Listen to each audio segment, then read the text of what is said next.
Alright, welcome back. So in this video, we're now going to talk about an interesting consequence of the connection between our subconscious and God that I thought was worth talking about and is helpful in more deeply understanding that connection. So I call it returning to the source. Right? So our subconscious is always connected to God, right? And it, like I said, it's the fourth component of quantization. It's actually what allows us to experience positive emotions, at least in terms of its connection to the most pure essence of what God is. Now, because of that connection, and like I said, that fourth component of quantization is like the master component, which affects the other three. There's a kind of sort of master effect or master kind of ambient urge that's created as a result of that connection. So, for example, if I charge my subconscious at a certain frequency, right, when the subconscious memory switches to a passive state, that creates a mood, right, and that mood creates an ambient compulsion that I'll always feel. Similarly, in the superconscious, or the subconscious field across the planet, the charge of that field, or whatever charge is within that field, which we'll talk more about that later, that creates a kind of ambient sort of, like something like a mood, but an ambient compulsion on our subconscious, which stimulates us to charge in a particular direction. So there's that same effect that comes from our connection to God, and it's always there, no matter what you do, because it's the master component of quantization.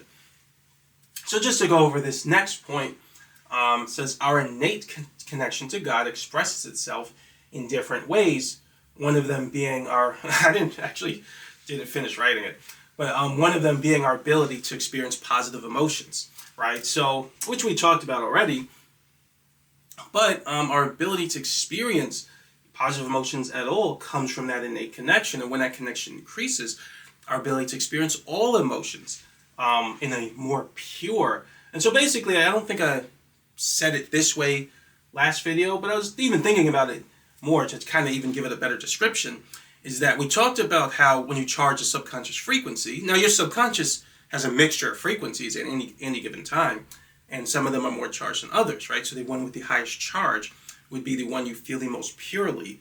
You'll feel all of them, but the one with the highest charge is the one you'll feel the most purely, or the most powerfully out of all of them, while still feeling the other ones at the same time, but less intensely. So that is generally how we define the purity component of a charge. And then the intensity component describes how strongly you feel that emotion. But there's also the fourth component, which represents our connection to God, allows us to feel positive emotions in a different kind of pure way, right? So that pure way is more pure in a positive or holy way, which I think you'll recognize once you get used to charging your subconscious in a way that increases your connection to God, which we'll talk about later. But yeah, that connection expresses itself in terms of our ability to experience positive emotions. But I should really put that in another way, which really, no, I'll talk about that here. But another consequence of that connection to God is this one, and that's that all people experience a natural drive to become one with God. Right? And so what does that mean? Because this is very interesting, right? What I'm basically saying there is that people have a natural desire to seek God, to find Him, right? And this is why spirituality is so, I think it's fair to say, ubiquitous, right, in human societies, or it's part of human nature. Well, that's an interesting term, but I should really say it's a part of our spiritual nature. Right, the human body is a little bit different. The human body charges the subconscious a specific way. It has specific desires and urges, and it has specific goals. Its goals actually aren't to seek God or any of that, right? The spirit's desire is to seek God. And actually, to get into what I really mean by that is our spirit has a kind of eternal nature to it, right? An unchanging nature. Now this gets more into a little bit what we'll talk about in my theories on this in chapter 9, but our spirit is able to sort of grow or gain things. Really, it's our soul that is able to grow, I believe, and we'll talk more about what that is later. But our spirit is also able to grow in certain ways. It has to do with the degree to which we experience greater truth. At least that's the highest form of growth. Our spirit even grows in terms of our subconscious subconscious paths that we charge over the course of our lives. When they go into active memory, when they go into long-term memory, we still always have them, right? So, for example, an adult would have many more subconscious paths in their long-term memory than a child, and that represents a form of growth, right? So there are many more experiences that I'll be a natural at, and I'll have more intuition based on, and that has to do with transcendental intelligence and things like that, than the kid. So that it represents its own form of growth. However, there are other forms of growth which have to do with our connection to the Holy Spirit and things like that. However, there are still aspects of our spirit that remain unchanging for all eternity, right? It doesn't, if you believe in reincarnation, doesn't matter what body you put me into or you put the spirit into, it's always going to have that nature no matter what you do, right? And so part of that eternal nature of the spirit, right, is its connection to God. So in the spirit realm, presumably you were in the spirit realm before you came here, you had that same connection to God, right? And that connection to God expresses itself in terms of the spirit's desire to be one with God. Now, like I said, that is part of the master component of quantization, meaning it's an ambient urge, or you have like a mood, right? It makes you in the mood to search for God basically all the time, no matter where you are, whether you're alive or in the spirit realm or disembodied, I should say, or whatever. It's always there, and there's nothing you can do to get rid of it. It will be there forever, right? And so you'll always be in the mood to search for God. And so now in the spirit realm, presumably this urge is very easy to satisfy, right? Because all knowledge is known. It's very easy to search for God and connect to Him, right? And when you put that spirit in a physical body, that urge doesn't go away, right? The experience of reality is obviously very different, but the urge is still there just the same, right? So when we come here in physical bodies, this urge is still there. It's an ambient urge. It's subtle. It's not a super huge intense charge, but it is still subtle. There's an ambient urge or a kind of mood that we experience which causes us to seek God out, right? If you take like a particulate, right? And this is how near-death experiences sort of define it too. If you take a particulate of God, which is what we are, right, and you take us away from the source, then we'll experience a natural drive to go back to the source, right, which is what I call returning to the source. That's why I use that terminology. You'll experience a natural drive to go back to the source until you get back to the source, and then you feel satisfied again. And this is something that people talk about in near-death experiences as well. They'll say when they had a near-death experience and they went to heaven and they felt close to God, you'll hear this specific terminology. Well, they say they felt home, right? It wasn't just that they felt good. It was not just that they felt very positive or they felt these really intense feelings of love and peace, right? It's a little bit more than that, right? They feel home. They feel like they're where they're supposed to be, right? It's like an almost unexplainable but intuitively known sense of belonging. It's like if you take a fish out of water, right?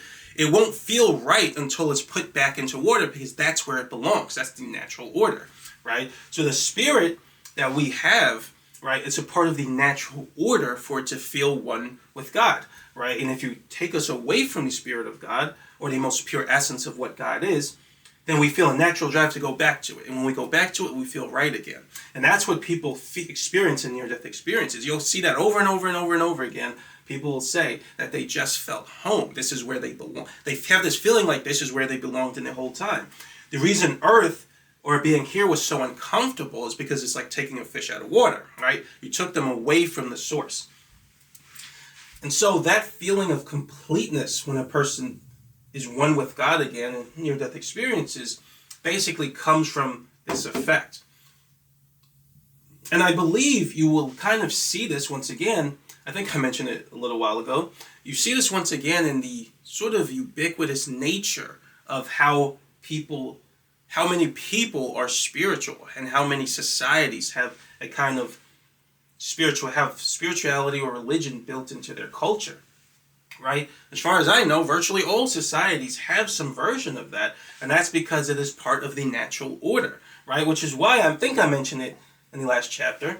Atheism is actually unnatural, right? It is actually in a very unnatural spiritual state, right? Because to be an atheist, you have to actually try to reject that urge or ignore it, right? We'll talk a little more about that.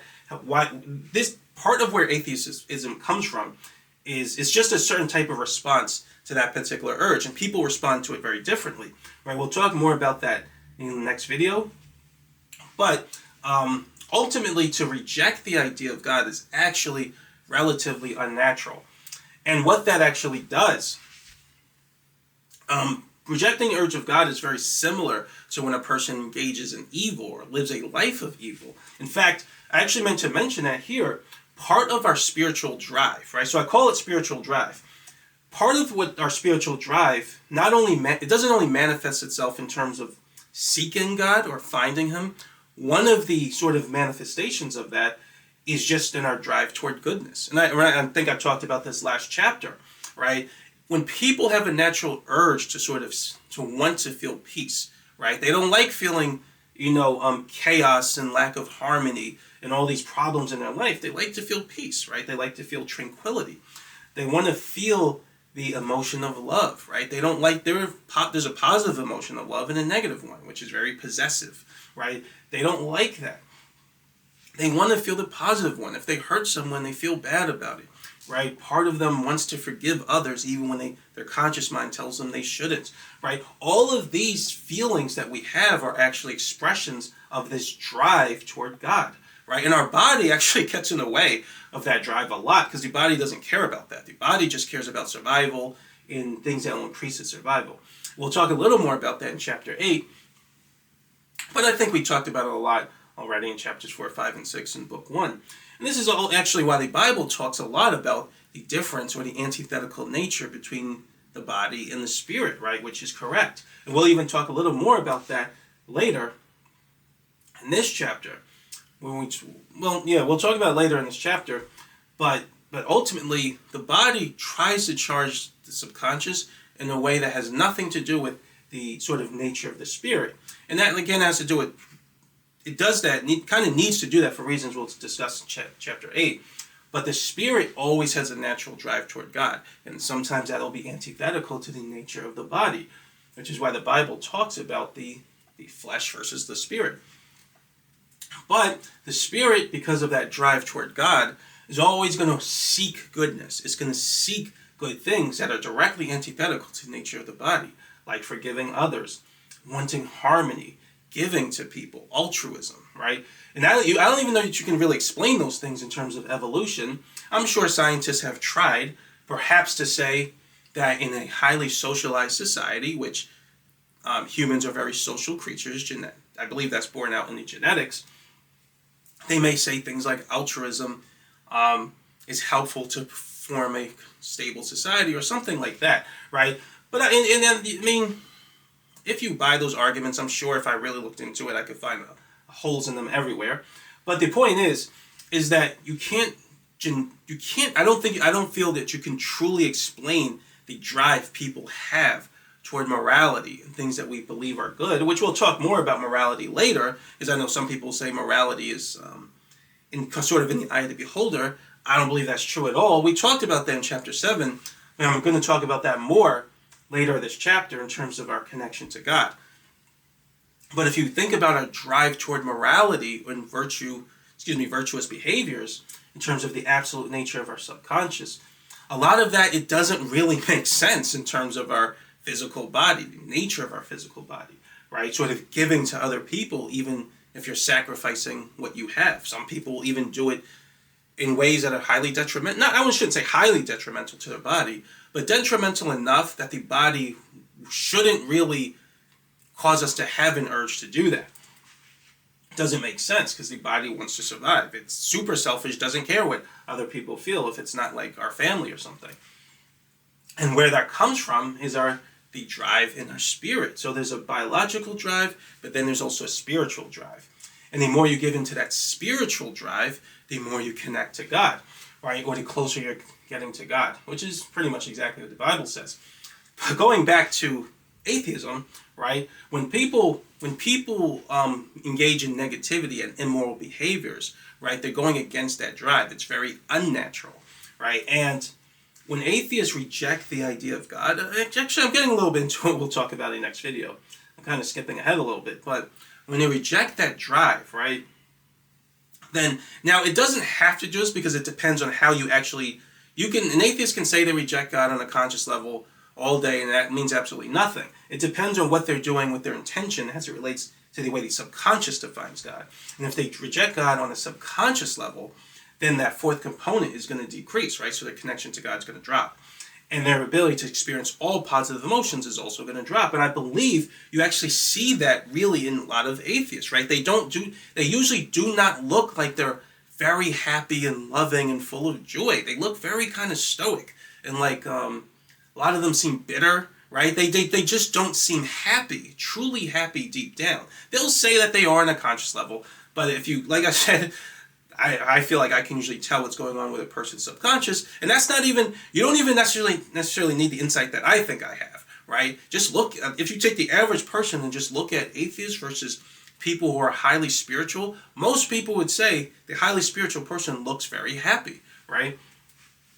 Whereas atheists are usually very often angry or bitter or cold. They just feel like they don't have this very warm personality, right? It's like they're trying to force themselves to find happiness in something, right? And that's because of their reduced connection to God from rejecting the drive to find Him. Again, I'm kind of skipping ahead. We'll talk a little more about that next video. But one last thing is I believe I saw, which I actually didn't know this at first. I think I meant to mention it last chapter, but I think I forgot to mention it. I was watching this debate between this Christian and the atheist, and he was mentioning how people who tend to be more religious and have Christian values, right, tend to be happier, right? I remember one guy, which is, what the heck, it's like I cannot deal with atheists sometimes. He said that, he was saying how people who describe themselves as Christian, right, if you ask them why, I forget where I said it, but it was one of these videos about atheism. He was saying how Christians usually say it makes them feel good. And he was saying, oh, that shows that Christians don't really believe in God, or it's not something it's not like a huge part of the way they think. It's not a huge cornerstone of their belief. They're just doing it because they think it makes them feel good. Which, again, I cannot deal with these people. So, of course, what he's trying to say, he's doing the same thing that I told you about last chapter. He's thinking that God is whatever we define it on a conscious level, which means nothing, right? Like I said, anti-scientific thinking. Just inserting some random necessary condition he's just made up in his mind for no reason, right? What God is love. He is the highest expression of pure goodness, right? Like I said, when your connection to God increases, you feel a different kind of purity in larger amounts. That it gets more intense. It feels more holy, more good, more pure, less corrupted, right? And so when people say they call themselves Christian because it makes them feel good, that's precisely correct, right? It's exactly a sort of, it's exactly what you would expect them to say as a result of the inner mechanics of the subconscious, right? It's because God is goodness. They say they believe in God or they feel close to God because it makes them feel like a good person. Yes, that's correct, right? That is what the spiritual drive does. As you go deeper, the drive itself makes you want to be a good person. And as you go deeper into that drive, or kind of listen to that drive more, rather than listening to your body, it will make you feel like an even better person. And you want to feel like a good person. That's why the drive toward God, that's why a person on a conscious level would say, be announcing themselves as a Christian or saying that they have a relationship with God or they seek God, they would announce it by saying the reason they do it is because they feel like a good person. Yes, that's correct. That is why you would do it. Of course, an atheist doesn't think that way. They're thinking that the drive, I don't even know how they would describe the drive toward God, right? They might say that a person, okay, in other words, what should a person say in terms of why they're Christian? Like, what would an atheist say is the more logical answer if they truly believed it? They might say something like, I don't know, if they truly believed in God, it should be based on science or experience, which it is based on experience, but they would just say science based on purely objective phenomena, which, like we said, you're just randomly making up the necessary condition that if God exists, he has to have the property that can be demonstrated through objective phenomena, which is nonsense, right? It's just some random necessary condition you made up out of nowhere for no reason, as I keep saying, right? But yeah, I don't want to keep bringing it back to atheism, but I like to show how absurd and nonsensical their beliefs are. Which, that's exactly what it is. It's just a belief. It's not science. What we're actually studying is based on science, and it actually bores out in the semi-empirical evidence, right? I don't have to just say it just because I hope it's true. You can observe human behavior, take whatever experiments you want to, exactly what's done in social sciences, and you'll see all of it obeys these exact principles. That's science. But anyway, to get back to this point, I was just basically saying that spiritual drive that I'm talking about bores out in human behavior in many different ways. Now, one of them is our innate desire to be good, in spite of our body's kind of influence on our subconscious mind to be selfish and things like that. And part of our spiritual growth, part of the purpose of life is actually to fight the drive of the body and focus on the drive of the spirit, which we'll talk a little more about that later in the chapter. But another expression is that drive is to seek God. Now, to get to this next point, this is something interesting. So not only is the drive toward God, or spiritual drive, expressed in the ubiquitous nature of of the desire of spirituality in cultures around the world, there's also some evidence of it even in ancient. Would be further than ancient times, but way back when. All right, so to go over this point, there is some evidence that even Neanderthals thought about God. Right now, Neanderthals. So I was reading a book, right? I was reading a book in biology and was talking about evolution. This was actually fairly recently. And I noticed this, which was interesting because I had this theory already, and I actually noticed it seemed to confirm what I was saying. And I wasn't even kind of looking for evidence of it. But it said Neanderthals were basically, I think they're like cousins of the modern form of humans. And they existed roughly, in the book, it was 400,000 to 35,000 years ago, I believe. And they were saying how there were cave paintings, right? Cave paintings are some types of artifacts of some kind that demonstrated that they thought about the afterlife. Excuse me, which is very interesting, right? We're talking about people who hadn't even evolved yet to be fully what we humans are today. The brains were completely different. It is presumed that they had language to some degree, but it's not generally accepted that they had language as complex as ours, and that their brains didn't have the ability to form as complex a language as ours, which is actually consistent with what I said. In other words, their brain is not charging their subconscious at the ground state in a way that gives it the organizational pattern to allow us to have language, which is what our brain does. It charges our subconscious in a way that gives it an organizational pattern, or makes it naturally organized in a way that makes language easy for us. So, but even there's evidence that they thought a lot about the afterlife. Now, is that evidence they thought necessarily about God? Not exactly, but it does support that idea. It lends itself toward that idea. And if it's the case, even they thought about God, right? Now, so this is not an atheist would say like, oh, people only think about God because other people told them to, or there was some cult leader or something. No, that's not even true back then.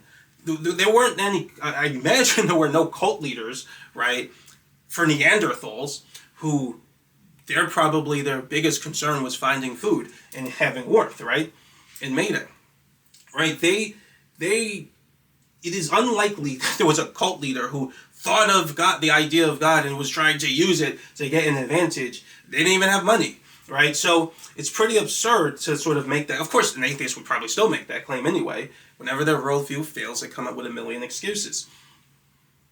Or they'll say that this is not necessarily evidence of God. and just make that claim, which is not necessarily, this supports the idea of God, right? It's not absolute evidence, but it does support the idea of God. And this fits in with everything else, all the other manifestations of this drive toward to seek God.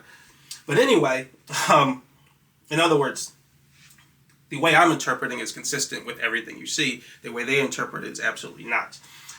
As always, with the dualist model versus the materialist model. But anyway, we see that even Neanderthals, there's some degree that they had this exact same drive to seek God. And when they actually evolved enough to have the intelligence to express it, they did, right? Because it was always there.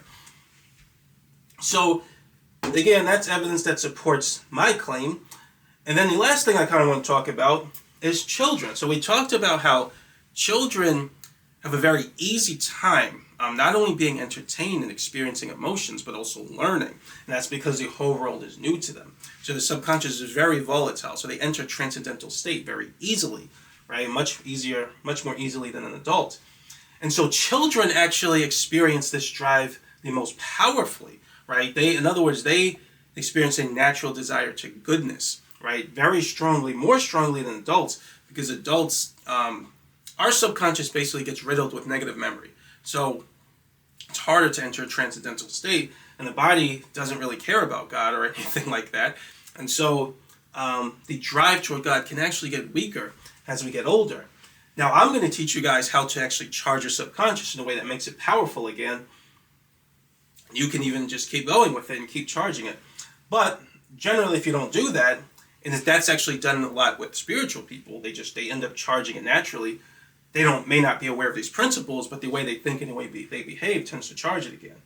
But if you're not doing that, it tends to not charge very high for a lot of people. But for a lot of adults, but for children, it charges very easily and very naturally. Now, yes, there are some children who seem very evil, right, on the surface, but most of them, generally, you'll see very good, pure behavior in children. And that's because their connection to God is very, very strong, right? And if you tell them about God, see, one thing that I believe happens, and I think I even remember this as a kid, is when I was a kid, right, and I first learned about God, right, I would pray to God because I was like afraid of the dark, right? And I would pray to him for protection. I was told if you just pray to God, you'll be okay. I was like, oh, great. And I even remember this. I think I was like 5 years old. And I would pray to God, and I would feel this wave of goodness and purity. Now, this is years ago, but I feel like I still have this memory, right? And so when a child focuses on God, they will notice the exact same spike in that purity that I told you about, right? And so this is what causes children to believe in God. They in their heart or in their spirit, they know, right, that God exists, and they can tell by the tools God gave us to know him, right?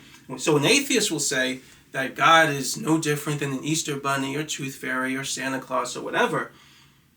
But the child knows that when they focus on those imaginary characters, they do not feel that same spike in emotion, right? When the child focuses on God, they notice it right away, right? So even a child knows something is different about God from all these other creatures, and that is why they have such an easy time believing in God. They will sort of do away with those other beliefs relatively quickly as they get a little older, but God remains. Now, an atheist would say, oh, that's because the adults are believing it. But I don't think that's true at all. I guarantee you, and I don't know if experiments have been done to show this, but I guarantee you if all the adults keep believing in Tooth Fairy, they'll just do away with that very quickly, even if everyone in their culture believes it. Not all children, but I guarantee you would see it a lot, right? But they continue to believe in God, not only because it's the most scientific thing to think, it's the most rational thing to think in the first place. How on earth did the universe get here without a supernatural component? It makes no sense to say otherwise. But I could go into it further, but we went into that last chapter. But also they feel it in their spirit as well. Now, when as children grow up, some of them do start to no longer believe in God. But that's not because of this drive. That's because religion doesn't really teach people generally, or the way people interpret religion, it's generally not in the manner that allows them to increase that fourth component that we're talking about. I'm going to teach you guys how to do that. Religion causes people to kind of think, kind of like atheists. They think about God just in terms of how the conscious mind defines things, which has nothing to do with increasing your connection to God. Increasing your connection to God has to do with your subconscious, right? And it has to do with your intention. And when you do it correctly, you will feel that spike in purity, and you will feel closer to God, and you will know it, right? And there's nothing someone can do to tell you otherwise. Excuse me, which is the same as any emotion, right? It's like when you're having a lot of fun, you know you're having fun. No one can convince you you're not really having fun, despite you feeling like you're having fun, right? It doesn't make any sense. What God is love in its purest form. That's the most pure essence of what God is. So when you increase your connection to God and you feel that love, you're going to notice you only feel it. You cannot feel it while focusing on anything else except God. And so once you realize that, and you just keep living your life in a way that increases that connection or focuses on that feeling, then you'll get closer, you'll feel closer and closer to God, and you will know it, right? And so that's what you're going to, hopefully you see that once we start talking about how to actually charge your subconscious in a way that increases that connection to God, and you're going to notice it, right? And then basically you should pretty much live the rest of your life according to that connection, right? That's what I do, and that's how I got closer to God. learned about a lot of things about God, which this is not the only aspect of it. You still need to pray to God, develop a relationship with God, but this is going to make it a lot easier to be aligned with the will of God, with the Spirit of God.